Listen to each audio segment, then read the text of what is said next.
That's what are you talking about? Like you act like it's hard for men to get children from women. That's not difficult. Here's the thing. Statistically speaking, especially in modern society, most men do not have the privilege of having children. If you are a man this is history, right? Not every single man has had the privilege to pass on his legacy.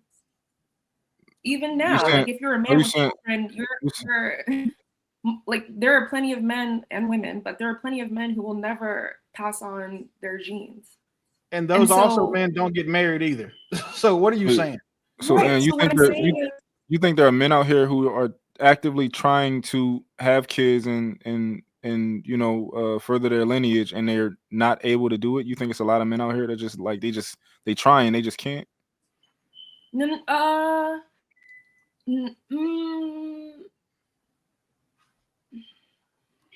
Yeah, and to an extent, yes.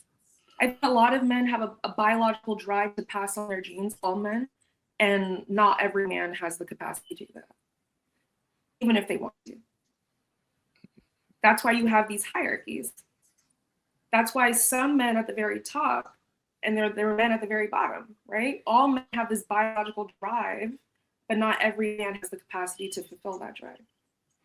Yeah, no, I totally understand your point of like what women do, but the if we're talking in reality, it's just not the same anymore. Like women aren't giving men children; they're having kids with men, and they're taking the kids. That's just the reality of it. So, what is a man actually getting typically? Is that normal though? Do you think that's normal? Hell yeah, that's normal. I think it's very normal. So, if me and you got married and then we got a divorce, most likely, what do you think? Like, do you think that you're going to be like, oh yeah? There's no divorce, and there's no such thing as divorce. And if we get married, like let's say in general, if a woman takes, women know, okay, women who go to divorce and then use their children as leverage, they know that it's leverage, right? They know that that's a weapon that they can use. But just goes back to the bigger point, which is men have a desire to have legacy. And so what they use the legacy as a weapon. Yeah, it's a rental. It's like a rental. It's like we overuse legacy so much. It's not legacy. Like most men, you have to be an exceptional person to leave a legacy. If anything, you just extend your lineage. You don't think children are a legacy? Fuck no. Absolutely not. And I have them. And I have exceptional children. What is the legacy of just having children? Hold on for a second, real quick. Before you get into that, man, stop. You've been cooking up. You've been talking too much. Like they want to see what Da Simone has to say. Like they ask in the chat what her opinion was, so get her and then circle back. Because fuck, I don't know how JR does it. There's no fucking way I could do this. Okay. So my opinion. Okay, I'm gonna give it to y'all because they know I'm long with this. I'm just gonna get it out the way. And you about to lie. You about to lie, Di. I see it now. God damn it. I'll just play with you. Go ahead. I was just confused when he didn't finish the story about creation because he was like, God created all these things and then he created a man. Then I'm like, okay, that's cool. Well, what about women? We came after y'all. Well, technically, we was created last. Then I was just thinking about history, like, dang, like black men got the chance to own a bank account and vote even before white women, you know.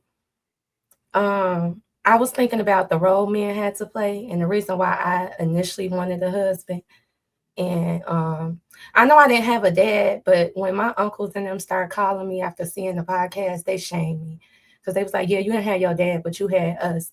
And I do feel like a lot of men want women, but why do you want women? When my uncles and them used to call me, it was to check up on me and make sure I'm okay. When my brothers call me, it's not because they want something from me. It's because he feel like, and my brother, he don't even really have enough to take care of himself, but he calls and be like, I want to take care of you because I don't even know what I do for him. I just be there when he need me, I guess. And I listen when he's frustrated. I understand when he just needs somebody to vent to versus when he actually needs real feedback. And he actually values my opinion and stuff like that. So I understand what the guy is saying, but I think what made a lot of the men in my life attractive and made me feel safe by them, they never really complained about it. Like, I understand, like, it's a, you know, a role or whatever, but I feel like I never heard them complain about it. Women did, and I didn't like that trait about women. So yeah, I do feel like women started that, but fighting fire with fire makes men look bad, in my opinion. What about you, Julie? You ain't said nothing yet.